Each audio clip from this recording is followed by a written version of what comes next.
یہ کہانی ہے ایک معصوم اور صابر لڑکی ہنا کی۔ ہنا کے والدین کا انتقال بچپن میں ہی ہو گیا تھا۔ اس کے بعد وہ اپنے چچا رشید اور چچی سلمہ کے گھر رہنے لگی، مگر وہ گھر اس کے لیے گھر نہیں بلکہ ایک قید خانہ بن گیا تھا۔ سردیوں کی ایک صبح ہنا کچن کے ٹھنڈے فرش پر سوئی ہوئی تھی۔ یا اللہ، آج کا دن بھی آسانی سے گزارنے کی توفیق دینا۔ سرد فرش کی وجہ سے اس کا پورا جسم اکڑ چکا تھا۔ اچانک دروازہ زور سے کھلا۔ سلمہ، ارے بد نصیب لڑکی، ابھی تک سو رہی ہے؟ دن نکل آیا ہے اور گھر کے اتنے کام باقی ہیں۔ سلمہ نے ہنا کو زور سے جھنجھوڑ دیا۔ ہنا، جی چچی، میں ابھی کام شروع کرتی ہوں۔ اسی وقت سلمہ کی 4 بیٹیاں عائشہ، نادیہ، سارہ اور مریم وہاں آ گئی۔ السلام علیکم امی۔ وعلیکم السلام میری پیاری بیٹیوں۔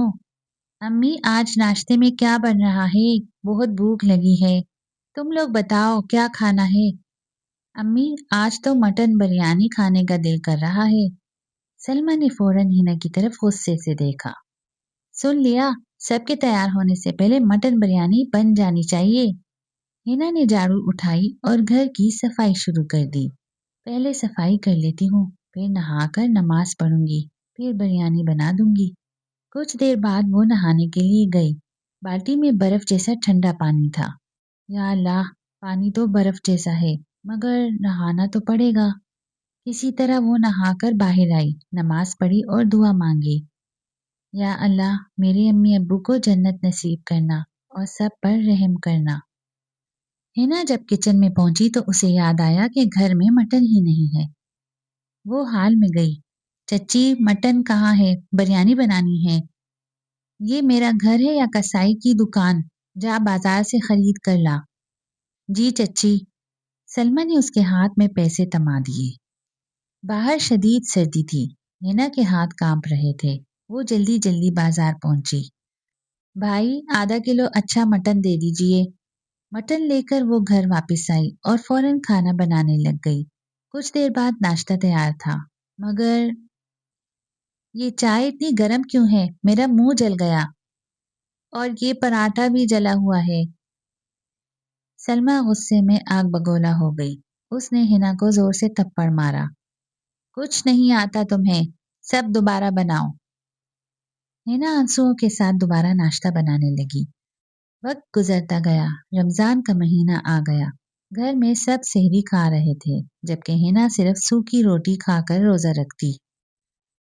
یا اللہ، بس آج کا دن آسانی سے گزار دے۔ وہ روزے کی حالت میں پورا گھر صاف کرتی، برتن دھوتی اور سب کے لیے افطار تیار کرتی۔ خود بچا ہوا کھانا کھا لیتی۔ ایک دن بازار میں ہنا اپنے کزنز کے ساتھ گئی۔ وہ سب گول گپے اور آئس کریم کھا رہی تھی، جبکہ ہنا تھیلے اٹھائے کھڑی تھی۔ کاش مجھے بھی تھوڑا مل جاتا۔ زیادہ لالچ مت کرو، تمہیں کچھ نہیں ملے گا۔ یہ سب کچھ 4 لڑکیاں دیکھ رہی تھیں، عالیہ، زارا، عنایا اور نسرین۔ یہ لڑکی اتنی مظلوم کیوں لگ رہی ہے؟ اس کے ساتھ بہت ظلم ہو رہا ہے۔ انہوں نے سچائی جاننے کا فیصلہ کیا۔ کچھ دن بعد وہ اپنے والدین کو سب بتاتی ہیں۔ اوہو ابو، ہمیں اس لڑکی کی مدد کرنی چاہیے۔ اگر وہ راضی ہو تو ہم اپنے بیٹے حمزہ کے لیے اس کا رشتہ مانگ لیتے ہیں۔ اگلے دن وہ سب ہنا کے گھر رشتہ لینے پہنچ گئے۔ ہم آپ کی بیٹی ہنا کا رشتہ اپنے بیٹے کے لیے مانگنے آئے ہیں۔ سلمہ اور رشید ایک دوسرے کو دیکھنے لگے۔ اگر یہ چلی گئی تو گھر کا کام کون کرے گا؟ مگر پھر انہیں خیال آیا، ٹھیک ہے، مگر ہمیں جہیز چاہیے۔ لڑکے والوں نے کچھ دیر سوچا۔ اگر یہی شرط ہے تو ہمیں منظور ہے۔ یوں رشتہ طے ہو گیا۔ اگلے دن ہنا کا نکاح حمزہ سے ہو گیا۔ جب وہ اپنے نئے گھر پہنچی تو سب نے اس کا بہت پیار سے استقبال کیا۔ ماشاءاللہ، کتنی پیاری بہو ہے ہماری۔ بھابھی جان، دائیں قدم سے گھر میں داخل ہوں۔ اس پر گلاب کی پتیاں برسائی گئیں۔ ہنا حیران رہ گئی۔ پہلی رات وہ بہت ڈری ہوئی تھی۔ تم اتنی خاموش کیوں ہو؟ بس تھوڑی تھکن ہے۔ اگر کسی چیز کی ضرورت ہو تو مجھے بتانا۔ اگلے دن ہنا کی پہلی رسوئی تھی۔ اس نے سب کے لیے مختلف کھانے بنا دیے۔ جب سب نے کھانا چکھا تو تعریف کرنے لگے، واہ بھابھی، کمال کا کھانا ہے، اللہ تمہیں خوش رکھے۔